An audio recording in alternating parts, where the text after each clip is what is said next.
안녕하세요. 선한 로일러더 쌤입니다. 자, 2023년 4월 26일 수요일 시황 방송 시작하도록 하겠습니다.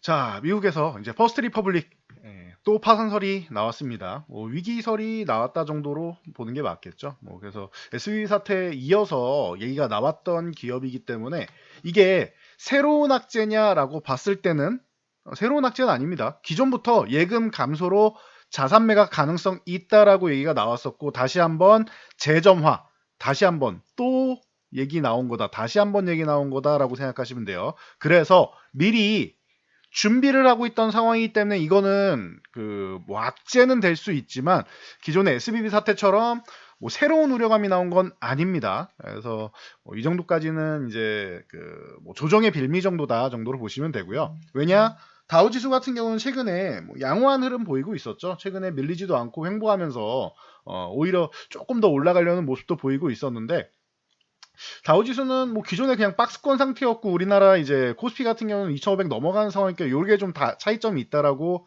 보시면 될 것 같아요. 잠시 후 우리나라 증시 보면서 같이 보시면 될 것 같고요. 자, 그래서 이 부분에 대해서 리스크를 좀 느끼는 거 아니냐라고 뭐 생각하시는 분들, 뭐 퍼스트 리퍼블릭 1사분기 예금이 이제 1,045억 달러에서 1,045억 달러에서 이제 얼마로 줄었느냐? 이제 전기 대비해서 700억 달러가 감소했다라는 뭐 이런 얘기가 나오고 있죠. 그래서 이러다 보니까 이제 주가가 좀 급락하면서 뭐 영향이 나섰는데 만약에 뭐 최악의 경우에는 이 퍼스트 리퍼블릭 같은 경우는 뭐 일부 자산 매각하는 이런 부분에 대해서는 이미 준비가 다 되어 있습니다. 그러니까 뭐 대형 은행들도 준비가 다 되어 있고 그 연방 정부에서도 준비가 되어 있으니까 이 부분은 단기 이슈 정도라고 생각하시면 됩니다. SBB 사태만큼 커지지는 않아요. 연속적으로 해서 항상 말씀드리지만 대형은행 쪽으로 퍼질 이유는 없다. 오히려 대형은행 같은 경우는 이제 조금 더 안정적인 자금 운영을 통해서 자산을 매입하는 정도 수준까지 가죠. 그래서 이제 이게 전체적으로 금융권 위기로 제2의 금융위기로 확산되느냐라는 부분이 문제가 되는 건데 그럴 일은 없다라고 보시면 될 것 같습니다. 이 정도까지 체크하시면 될 것 같고요. 중요한 것 중 하나가 마이크로소프트랑 알파벳이 또 실적이 잘 나왔죠. 클라우드 사업이 잘 되고 있다라고 합니다. 그래서 어닝 서프라이즈를 발표했는데요. 여러분들이 요거 하나만 참고하시면 될 것 같아요. 지금 미국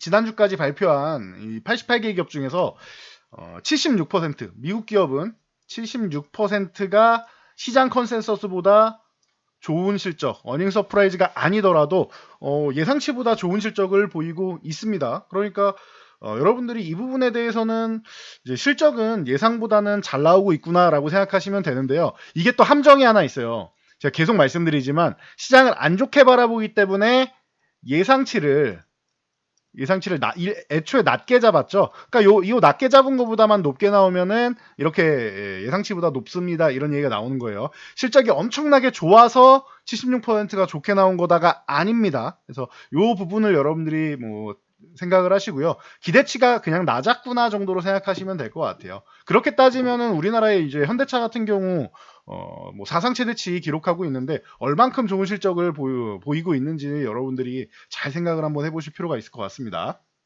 자, 그래서 다우지수 어차피 이 단기 박스권 안에 들어와 있기 때문에 이 단기 조정 같은 경우는 크게 신경 쓸 필요 없고 하단 이미 한번 흔들었습니다. 하단 구간에 아직 내려온 것도 아니고 중심선 부근에 있고 뭐 21선 정도 터치하는 수준, 뭐 120선, 61선 중장기 평선은 건드리지도 않고 있기 때문에 우려될 만한 상황까지는 아니다라는 정도 체크하시면서 보시면 될 것 같고요. 나스닥 같은 경우 자 나스닥 같은 경우는 이제 기술주 중심으로 해서 이제 먼저 밀렸다가 어제 그래도 이제 오늘은 이제 반등 시도를 좀 하고 있는 이런 모습이다 정도로 체크를 하시면 될 것 같아요.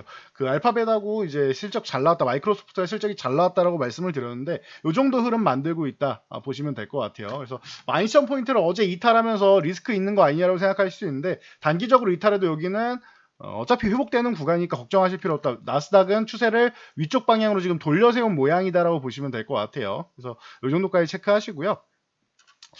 자, 우리나라가 사실 뭐 문제다라고 볼 수 있는데 2,500 살짝 이탈한 다음에 캔들을 작게 만들고 있죠. 그러면은 변동성을 제한한다라는 거예요. 변동성을 제한한다라는 건 하락이 제한되고 있다라는 거. 하락이 연속적으로 쭉쭉쭉쭉 이루어지는 게 아니라 제한되고 있다라는 겁니다. 그러면서 수급 동향을 딱 살펴봤더니 오늘 조금 달라진 수급이 뭐냐? 콜옵션 매수가 들어오고 있다. 그러니까 위쪽을 막아놓고 있습니다. 여기 올라가려는 모습 정도는 살짝 열어주는. 그러니까 위로 치고 달린다가 아니에요. 기존에 막아놨던 걸 열어주는 정도인 거예요. 그러면은 위로 아예 올라가기 어려웠던 부분에 대해서 일부는 좀 열어준다 정도로 보시면 되고요. 코스피 주식 매도한 거 없죠? 14조 이상 매수했다라고 했습니다. 외국인들이. 그리고 코스닥은 매도하는데 그럼 코스닥이 안 좋은 건가요? 라고 할 수 있는데 아니라고 했어요. 이건 2차전지 주제 비중이 너무 많이 늘어나 있기 때문에 2차전지 비중을 줄이는 거예요. 자, 포트폴리오에서 2차전지가 있을 거고 뭐 반도체가 있을 거고 콘텐츠가 있을 거고 바이오가 있을 거 아닙니까? 이 비중이. 그런데 2차전지주가 최근에 몇백 %씩 오르니까 최소 두세 배부터 시작해서 5, 600%까지도 오르다 보니까 비중이 너무 커져 있죠. 그러니까 비중을 상승하면서도 계속 축소해 왔고 지금도 줄이고 있는 거예요. 2차전지가 너무 커져서 이 전체 포트폴리오 비중 대비해서 너무 커지면 안 되기 때문에 이 부분을 줄이는 게 자연스러운 거다. 그럼 이게 수급이 어디로 가요? 줄어들었던 이 2차전지 쪽에서 상대적으로 줄었던 반도체, 뭐 콘텐츠 이런 쪽으로 이제 넘어가게 된다라는 거예요. 그래서 바닥권에서 이제 순환매에 나오는 구간들 보시면 될 것 같고 반도체가 죽지는 않을 거고 2차전지 때문에 조정받을 때 같이 조정은 나왔지만 반등이 나와도 이상할 게 없다. 미국 기술주들 실적 잘 나오고 있다라고 말씀드렸으니까 이 정도까지 체크하시면 됩니다. 그래서 코스닥 매도하는 부분은 시장 전체가 아니라 이제 2차전지 중심으로 그리고 금감원장이 지금 꼭 뭐 2차전지뿐만 아니라 뭐 AI 로봇 이쪽도 다 해가지고 그러니까 가짜 종목들 있잖아요. 그러니까 진짜로 수혜받는 기업들은 괜찮아요. 예를 들면은 대표적으로 포스코 그룹주 같은 경우는 포스코 엠텍이 됐던 포스코 퓨처엠이 됐던 포스코 DX가 됐던 최근에 사명을 자꾸 변경을 해가지고 저도 이제 헷갈리는데 왜냐면 한두 개가 변경을 한 게 아니죠. 포스코 스틸리온이 됐건 뭐 이 종목들이 다 변경을 했죠. 사명을. 포스코 퓨처엠도 마찬가지고 이런 쪽 같은 경우는 대표적으로 호재가 확실하잖아요. 아르헨티나 리튬 염호가 리튬 가격이 올라가면서 250조 가치에 달한다라고 하죠. 그러면 그룹사가 전체적으로 영향을 받는 건 자연스러운 거다라는 거 여러분들이 상식적으로 생각할 수 있는 거 아닙니까? 들고 있던 자산이 늘어난 거예요. 가치가 늘어난 거고 앞으로 사용 범위가 가장 큰 것 중 이 원자재 중 하나가 리튬인데 자연스러운 거죠. 원자재 확보가 더욱 중요해지는 IRA 그리고 유럽의 핵심 원자재법 같은 경우가 발의되고 있으니까요. 자, 이런 경우를 여러분들이 생각하면서 보시면 될 것 같아요. 상식적인 종목들은 괜찮아요. 비중을 조금 줄일 수는 있겠지만 문제될 거 없습니다. 거기다 포스코 퓨처엠 같은 경우 LG엔솔이랑 또 뭐 30조 단위 뭐 계약도 나오고 하죠. 계속 계약이 나오고 있죠. 그러니까 이런 부분은 걱정하실 필요가 없다라는 거. 코스피는 단기적으로 2,500 흔들기가 나왔지만 캔들이 작아지면서 이제 반등 구간 정도는 만드는데 엄청난 상승 아니다. 그러니까 하락을 제한하고 상승도 제한한 이런 포지션이 5월 중순 정도까지는 나올 가능성이 높은데 거기서 조금 더 연장되느냐 아니면 5월 중순에 마무리 짓고 이제 위쪽으로 가느냐 뭐 하다는 뭐 한번 흔들고 가던 가느냐 이런 정도 차이가 있는 거다라고 보시면 될 것 같아요. 흐름 자체는 2,500 넘어가는 흐름으로 맞춰져 있다라고 보시면 될 것 같아요. 상반기에 2,650에서 2,700 정도는 기본이고 뭐 2,800, 900 가도 이상할 건 없습니다. 근데 단기적으로 봤을 때 그 정도는 뭐 어렵지 않다라고 이 지금 작년 10월에 이 2100포인트 중반 갔을 때부터 말씀을 드렸는데 지금은 2650에서 2700 얼마 안 남은 구간이니까 10%만 올라가면 되니까 뭐 어려운 구간은 아니겠죠. 그리고 나서 여기서 조금 더 뭐 강하게 생각보다 더 강하게 치고 간다라고 하면은 2800 정도 뭐 3000 뭐 돌파 시도 정도까지는 뭐 열어놓고 볼 수는 있다. 근데 꼭대기를 높게 보지 말고 그냥 짧게 보면서 여러분들이 생각하시면은 추가적인 상승이 나왔을 때 기분이 더 좋을 거 아닙니까? 그렇게 보시면 됩니다. 자, 코스닥은 외국인들이 매도해도 걱정할 거 없다. 830, 40요 구간 흔들기 정도는 나와야 된다 말씀드렸는데 어제 아랫골이 달았던 부분에서 추가적으로 음봉이 더 강해지지 않고 조금 전에 코스피에서 말씀드렸던 게 이거예요. 음봉이 나오고 연속적으로 장대 음봉이 계속 나오는 게 아니라 캔들을 줄이고 있죠. 그렇다라는 것은 변동성을 제한하기 시작하고 그러면은 추세가 반전될 가능성, 그리고 일단 단기 반등 정도는 한번 노력이라도 해볼 가능성이 있다라는 거예요. 그래서 말씀을 드렸고, 코스닥 같은 경우는 지금 이제 규제나 이런 부분 때문에 이제 조사 들어간다고 하니까 당연히 이제 조금은 이제 움츠러주는 모습이 나왔는데, 그런 거에 비해서 오늘 뭐 크게 밀리지 않고 있습니다. 오늘은 1% 정도 수준이니까 하락을 좀 제한하는 흐름이 나오죠. 어제도 뭐 3%까지도 밀렸었고, 그 전날도 거의 2% 밀렸었고, 그 전날도 2%, 그 전날도 거의 3% 가까이 밀리면서 하루에 2, 3%씩 밀리던 증시가 이제 1% 정도로 이제 하락을 좀 제한하고 있다. 830 흔들기 나와서 이렇게 살짝 이탈했다가 회복되는 정도, 이게 61선 정도 수준이 될 텐데요. 그럼 800 한 뭐 20포인트 약간 아래를 흔들고 당일날 회복되는 정도까지도 괜찮은데, 안 내려가는 게 더 좋긴 하겠죠. 지금 구간에서 오늘도 플러스 강세를 오전에 보이다가 이제 수급적으로 서로 맞부딪히는 현상이 나왔는데, 저점에 대한 인식은 나오고 있다라고 보시면 됩니다. 그렇다라고 하면 시장에 대해서 지금은 다시 한번 단기 저점에 대한 자신감을 가질 필요는 있지 않느냐 정도로 보시면 될 것 같고요. 자, 그래서 여러분들이 지금 볼 수 있는 게 삼성전자나 뭐 하이닉스 같은 경우, 자, 삼성전자는 62,500원까지 뭐 내려오지 않은 걸 보면은 여기까지 안 내려오면 오히려 좀 더 강하다라고 생각하시면 될 것 같아요. 생각보다 약하지는 않구나 정도로 보시면 될 것 같고요.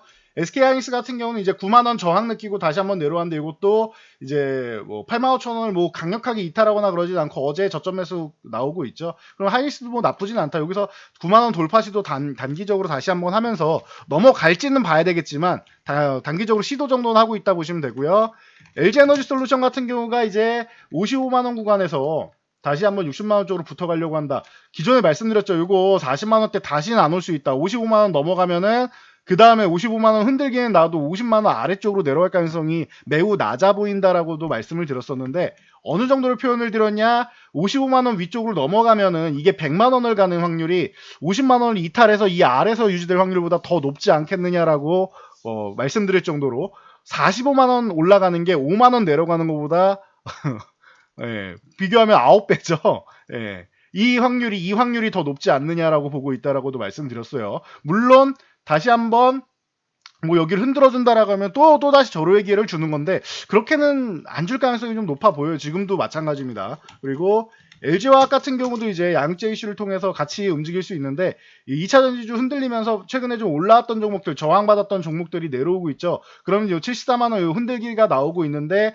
74만원 회복된다? 그럼 다시 한번 80만원 건드리는 정도는 어렵지 않다. 그리고 돌파하는 것도 가능하다 정도로 보시면 될 것 같아요. 그래서 대표적으로 에코프로 같은 경우가 그동안 대장으로 움직였었는데, 에코프로 82만원 도달, 그리고 이 구간에서 조정받으면 82만원에서 이제 30% 정도 조정받으면 60만원이다라고 말씀을 드렸죠. 그리고 이게 우리가 좋아하는 피보나치 수열에 의하면은 그 38.2% 조정을 받으면은 50만원 흔들기 정도까지는 나올 수 있는데, 60만원까지는 기본이라고 말씀을 드렸고, 50만원 흔들기가 나와도 이상할 거 없다. 여기까지는 열어두고 그냥 본다라고 말씀드렸어요. 지금 구간에서 21선 지켜주고 60만원 정도 지켜주면 단기적으로 이렇게 한 번 정도는 올라올 수 있는데, 요거는 여러분들 이제 선택인 것 같아요. 에코프롬 바닥권에서부터 너무 많이 올라와서 10만원부터 시작해서 뭐 8배 이렇게 올라왔으니까, 너무 많이 올라왔으니까 부담된다라고 생각되시면은 에코프로보다는 다른 종목, 좀 안정적인 종목 보시면 될 것 같아요. 수익률을 좀 줄이더라도 리스크까지 같이 줄일 수 있는, 조금 전에도 말씀드렸던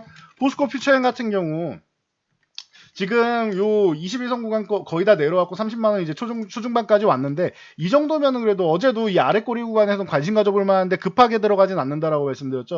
요 구간 정도에서는 이제 슬슬 모아갈 만한 구간은 맞는 것 같아요. 그래서 추세가 끝난 게 아니라 추세가 완만하게 이렇게 올라오다가 급격하게 올라오면 어떻게 된다? 이거를 슈팅성 움직임으로 만들 수 있고, 그리고 슈팅성 움직임이 나오면은 여기서 만약에 한 번 더 치고 이 40만원 넘어가서 41만원 위에서 한 번 더 윗골이 길게 달면서 거의 뭐 준상한가 수준 이렇게 올라갔으면 문제가 될 텐데, 그 정도 수준은 아니었죠. 한 10% 정도 올라가다가 이제 말았죠. 그러다 보니까 차라리 이게 못 올라간 게 나은 거다. 여기서 조정 한번 받은 다음에 다시 움직일 수 있다라고 말씀드렸어요. 그러니까 포스코 퓨처엠 약간 과열되어 있는 부분을 좀 식히면서 다시 추세적으로 움직일 수 있다라는 거 보면은 이런 종목이 좀 안정적으로 볼 수 있다라는 거예요. 그리고 단기 급락 종목으로는 뭐 사실 이것도 많이 오른 종목이긴 한데 이소화학 같은 경우가 최근에 먼저 고점 찍고 한 차례 내려왔다가 이제 고점을 낮추는 과정 이렇게 만들면서 잘못하면 이제 역회된 숄더 모양을 만들 가능성이 이렇게 나오고 있습니다. 그러면서 이제 41만 원 모요 구간을 건드리고 있는데 여기서 이제 뭐 3,000원 단위로 해서 이제 44,000원 제가 41만 원이라고 올랐죠. 4만 천 원입니다. 4만 4천 원 그리고 뭐 4만 7천 원 이렇게 3천 원 단위로 이렇게 보시면서 짧게 보시면서 이렇게 단기 반등 정도는 한 번 정도는 노려볼 수 있지 않을까 싶어요. 그러면은 21선 여부를 돌파하는지 여기 닿는지 보시면 되겠죠. 이 정도까지 보셔도 10%에서 15% 정도 사이는 나올 겁니다. 그 정도까지 해서 단기적으로 노릴 수 있는 종목 중 하나로 이런 종목을 천천히 뭐 모아가시는 것도 방법이 될 것 같고요.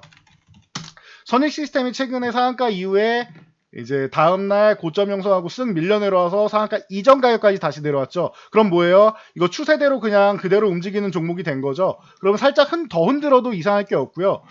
이상하다 생각하지 말고 지금 구간부터는 지금 32,700원 요 구간부터는 설설 모아가도 이상할 게 전혀 없는 구간이다 보시면 되고 같은 개념으로 이제 나무가 같은 경우도 이제 뭐 14,500원 요 구간에 살짝 이탈해 있는데 변동성을 줄이고 있죠. 빠르게 내려오다가 이제 캔들을 줄이고 있죠. 그럼 모양이 뭐랑 비슷해요? 코스다랑 비슷하네요. 요것도 반등 한번 나올 수 있는 뭐 중간 저항 구간 정도까지 노리시던지 아니면은 중간 저항 정도까지 노리면 이제 15,750원 정도 되겠죠. 여기서 추가적으로 노린다라고 하면은 이제 17,500원 정도 될 거고. 그래서 선익시스템이나 나무가 같은 경우 이런 엑셀 관련 쪽도 6월까지 노리고 한번 볼 수 있고요.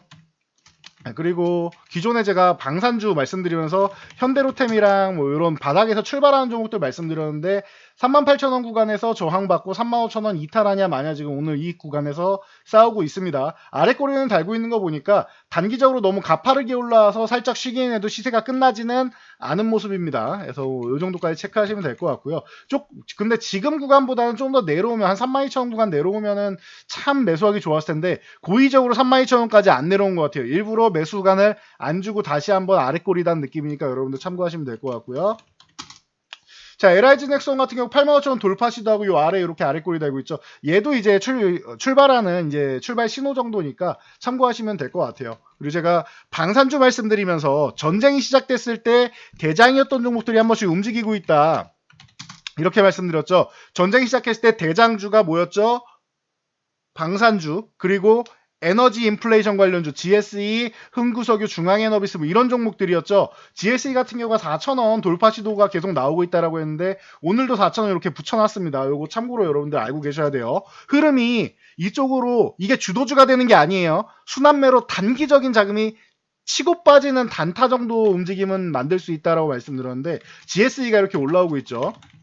그러면은 중앙에너비스나 이런 종목들도 봐야 되느냐를 고민하게 될 수 있고요. 중앙에너비스, 흥구석유, SH에너지화학 등등 이런 에너지 관련주도 같이 볼 거냐 아니면은 GSE 정도까지만 보고 빠질 거냐 이런 정도로 여러분들 이렇게 체크를 한번 해보시면 좋을 것 같습니다. 이 정도까지만 보시고 식량 관련주 중에도 대장주 중심으로 보시라고 말씀드렸죠. 사실 제가 말씀드릴 때 이 미래생명자원이 작년에 대장이었다라고 말씀을 드렸었는데 최근에 단기적으로 올라온 다음에 유지가 안 되고 이 5,300원간 돌파를 못하고 계속 저항받으면서 다시 밀려 내려왔는데 오늘 상한가 들어왔습니다.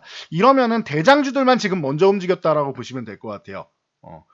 깔끔하게 정리가 되죠. 대장주들만 먼저 움직였다 정도로 여러분들이 체크를 하시면서 굳이 뭐 너무 확대해가지고 이 업종을 모두 다 보기보다는 대장주들 먼저 움직였구나 정도로 여러분들이 생각하시면서 좀 천천히 뭐 보시는 것도 괜찮을 것 같고요. 사실 제가 이 말씀을 드릴 때 팜스토리 같은 경우가 먼저 움직이기 시작했었어요. 그런데 결국은 이제 미래생명자원 같은 경우가 먼저 움직였고 이쪽을 같이 볼 수 있는 게 그 한탑이라든지 아니면은 신성홀딩스 그리고 이제 한일사료 뭐 이런 종목들이 같이 움직일 수 있다라고 했는데 전체적으로 다 같이 좀 강세가 좀 나오는 모습입니다. 식량 관련주들. 그러니까 이 작년에 어게인 이제 2022에 조정받을 때 이 전쟁 관련주들 움직일 때 이 모습 그대로다. 작년 봄에 나왔던 모습 그대로다라고 말씀드렸는데 그 정도 흐름이 한 번 정도 스쳐 지나가는 수준이라고 보시면 될 것 같아요. 이게 추세적인 상승이냐는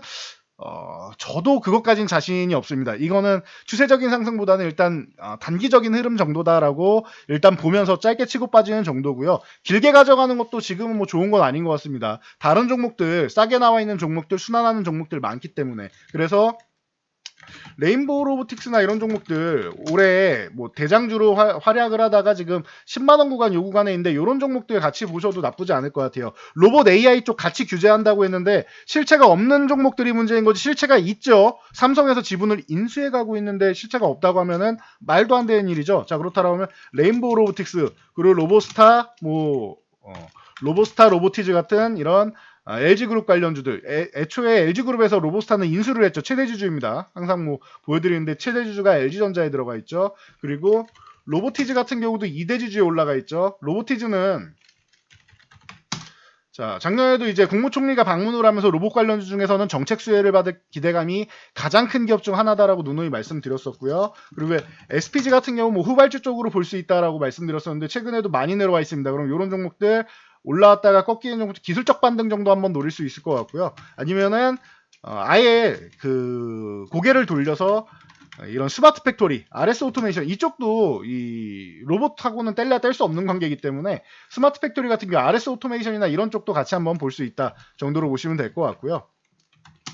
자 반도체 중에서 DB하이텍 같은 경우 제가 과거에 이거는 뭐 10,000원 전후부터 해가지고 계속 뭐 말씀드려서 너무나도 좋은 성적을 거두었었는데요. DB하이텍 같은 경우는 지금 6만 원 구간까지 내려와 있다. 이거는 기회가 될 수 있습니다. 기업 분할에 대한 이슈 이 부분이 좀 이제 부각이 되면서 한번 올랐다가 밀렸을 때도 이거 기회입니다라고 말씀드렸었고 지금 8만 원까지 거의 2배가 올라가 있죠. 그리고 나서 다시 한번 강력한 조정을 받았다. 이거 다시 한번 볼 수 있고요. 그룹사 차원에서 본다라고 하면은 저는 DB하이텍을 좋아하지만 사실 뭐 그룹사 차원에서 본다고 하면은 DB 같은 경우가 지금 눈에 들어오긴 해요. 차트 기술적 분석상으로는 이런 종목이 이제 저가 메리트 정도로 해서 기술적 반등 노릴 수 있는 구간에 들어오고는 있습니다. 그러니까 이 정도까지 여러분들이 뭐 체크하시면서 보시면은 바닥권에서 이제 턴 시키는 종목들 많을 거고 스튜디오 드래곤이나 뭐 이런 쪽 계속 보셔야 된다라고 말씀드렸어요. 디즈니랑 넷플릭스가 계속 주시하고 있다. 스튜디오 드래곤, 콘텐트 리중앙, 에이스토리, 뭐 펜엔터, 뭐 사마네톡스 등등 많죠. 이런 쪽하고 큐브엔터 같은 경우도 최근에 이제 뭐 연예인들 좀 안타까운 이제 뭐 별세라고 부르기엔 너무 좀 젊은 친구들인데 아무튼 이제 뭐 사망 소식이 들리면서 좀 안타까운 얘기가 좀 있었는데 거기에 중국에서 이제 우리가 이제 대만 관련된 발언이 외교적으로 문제가 돼서 시진핑이 분노를 표출했죠. 그런데 큐브엔터 같은 경우는 22,000원 구간 돌파가 나왔고 26,000원 저항 돌파 시도하는 과정에서 이슈가 나왔기 때문에 여기서 조정의 빌미 정도가 됐다라고 보시면 될 것 같아요. 다음 달에 여자아이들이 이 대표 기업이 이제 컴백을 하고 이제 신규 아이돌 그룹 이제 두 팀이 출격 대기하고 있다라고 하죠 올해. 그러면은 그 부분에 있어서 큐브엔터 같은 경우도 여자애들 동생 그룹 두 개가 대기한다. 그러면 22,000원 구간에서는 지지력 테스트 받고 받는 가능성 충분하지 않느냐. 이런 엔터 관련주들. 사실 SM 쪽에 자금이 다 쏠리면서 이제 상반기에 이제 이쪽으로 해서 그 엔터주 쪽이 각광을 받았었는데요. 너무 많이 올랐던 거고 16만 원 같은 경우는 많이 올랐던 거고 근데 뭐 15만 원 이상은 한 번 정도는 찍어줄 거라고 예상을 했었기 때문에 이건 매각에 대한 M&A에 대한 이슈 쪽으로 넘어간 거죠. 그래서 이 정도 체크하시면 되고 대신 중장기적으로는 저는 이 15만 원 구간 그냥 넘어가고 20만 원 넘어가도 이상할 게 없다고 생각합니다. 기업에서 주장한 30만 원까지는 몰라도 적어도 20만 원 이상은 가능하고 온라인 팬덤 플랫폼 이 디어유나 이런 부분 쪽에서 좀 더 좋은 성과를 보이고 그리고 SM에서도 이제 지금 현재 있는 이제 유닛들 그리고 아이돌들이 활동을 잘 하고 있고 그리고 앞으로도 신규로 출격하는 아이돌들이 연속적인 성공 계속 걷어 나간다라고 하면은 뭐 30만 원 저는 뭐 20만 원 이상 가능하다라고 보는데 30만 원도 불가능한 가격은 아니라고 볼 수 있습니다. SM 그리고 가장 안정적인 거는 언제나 뭐 JRP라고 말씀드렸고요. 가장 깔끔한 종목입니다. 엔터주 중에서는 믿을 수 있는 종목이고 그리고 YG 엔터 같은 경우가 이제 기존에 이제 뭐 승리 사건 그 버닝썬 사태 뭐 이런 부분 때문에 좀 어려웠다가 빅뱅이 컴백해도 실패하고 하는데 이제 그 블랙핑크 쪽에서 이제 글로벌 쪽으로 뻗어 나가고 있고 재계약 문제도 이제 해결되는 모양이죠. 그러면서 그 베이비몬스터가 이제 데뷔한다라고 하니 이런 부분에 대해서도 좀 기대감을 모으고 있습니다. 그래서 이제 복병으로는 이제 YG 엔터 같은 경우 그리고 큐브 엔터 같은 경우를 놓고 볼 수 있을 거고요. 그리고 하이브 같은 경우도 이제 좀 안정적으로 움직이고 있죠. BTS가 개별 활동을 하면서 좀 문제가 되지 않겠느냐라고 했는데 문제가 되는 건 맞습니다. 그런데 르세라핌이나 이제 뉴진스 같은 이제 차세대 걸그룹들이 너무나도 잘해주고 있고, 그리고 이제 솔로 활동하는 과정에서 뭐 정국, 뭐 지민, 뭐 등등 해가지고 개별 활동하는 모습들이 다들 잘 나오고 있어요. 지민 씨 같은 경우는 이제 빌보드 1위까지도 올라갔는데, 이게 그룹 파워뿐만 아니라 개별적으로 활동을 해도 가치가 충분히 있다라는 부분을 입증하고 있기 때문에 하이브가 이렇게 올라오고 있다라는 거. 그리고 조금 전에 말씀드린 SM의 이제 그 아이돌들 가수들이 이 하이브의 이제 자회사죠. 위버스에도 입점을 하고 있다. 네이버 하이브가 이제 공동으로 이제 지분을 갖고 있죠. 이 위버스에 입점하기 시작한다라는 거. 지분 인수한 부분이 도움이 된 거죠. 하이브 같은 경우는 SM 지분 인수한 게. 그래서 이 정도까지 여러분들이 체크를 하시면서 보시면은 될 것 같습니다. 그래서 바닥권에서 올라오는 섹터들 많고, 그리고 사실 뭐 테마성으로 본다라고 하면은 조금 더 확인은 필요하겠지만 뭐 코난 테크놀로지라던가 이런 종목들 이제 로봇주와 함께 같이 한번 움직일 수 있는 게 코난 테크놀로지, 뭐 오픈 엣지 테크놀로지 등등 뭐 이런 종목들로 같이 뭐 바닥권에서 한 번씩 움직이고는 있으니까 참고하시고요. 얘는 이제 한번 이렇게 올라와서 윗꼬리 달고 살짝 쉬는 구간 봐야 되는 거고, 코난 같은 경우는 지금도 이제 더 밀리지만 않으면은 올라간다라는 개념을 적용하면서 이제 모아갈 수 있는 이런 과정으로 좀 보시면 되겠죠. 이렇게 보시고, 실적주는 기본적으로 뭐 현대차, 기아차 중심으로 해서 자동차주다라는 거는 변함이 없다라는 거 뭐 체크하시면 될 것 같아요. 그리고 이런 조선주 같은 경우가 이제 바닥권에서 좀 턴을 해야 되는데 아직까지 세게 올라오진 못하고 있습니다. 그러다 보니까 조선기자재 쪽도 세게 올라오지는 못하는데 살아나기 시작한다라고 하면 뭐 성광밴드라던가 이런 쪽부터 시작해서 이제 네옴시티 쪽이 올해는 좀 조용한데 뭐 주도주가 있으니까 뭐 변두리주가 움직일 이유는 없겠죠. 그래서 만약에 네옴시티 쪽이 다시 얘기 나온다라고 하면은 건설기계, 오늘 같은 경우에 자, 그 HD 현대건설기계 같은 경우가 이제 다시 한번 또 이제 추세적으로 해서 죽지 않고 계속 움직이기 시작하는 모습이 기계 관련주, 뭐 현대일렉트릭 뭐 이런 쪽 본다라고 하면은 또 가능성은 또 있어 보여요. 뭐 S&T 에너지 같은 경우가 이렇게 다시 한번 이제 21,000원 돌파 시도하고 휴식 구간 취하면서 다시 한번 움직일 가능성 보이고 하는 거 보면은 이런 쪽 관련주들도, 네옴시티 관련주들도 은근슬쩍 호시탐탐 기회는 노리고 있는데 아직까지 수급이 제대로 들어가지 않고 있다 정도까지만 보시면 될 것 같습니다. 바이오주는 이제 시장이 조정받을 때 틈새 시장 정도로 볼 수 있으니까 보시면 되는 정도고, 이 정도까지 정리해드리면은 전체적인 시장 흐름 오늘까지도 한번 체크해드린 것 같고요. 이번 주에 단기 바닥이 나온다라고 하면 오늘부로 시작해가지고 가능성도 있지 않겠느냐라는 정도는 볼 수 있을 것 같습니다. 그러면은 여러분들 기존에 조정을 조금 대비를 하셨다라고 하면 지금부터 해가지고 다시 한번 또 보는 전략 충분히 가능할 것 같습니다. 자, 전 여기까지 말씀드리고 물러가도록 하겠습니다. 여러분들 저희 영상이 도움되셨다면 주변 분들께도 저희 채널 추천 한번 부탁드리고요. 영상 잘 참고해서 모두 안전투자하시기 바랍니다.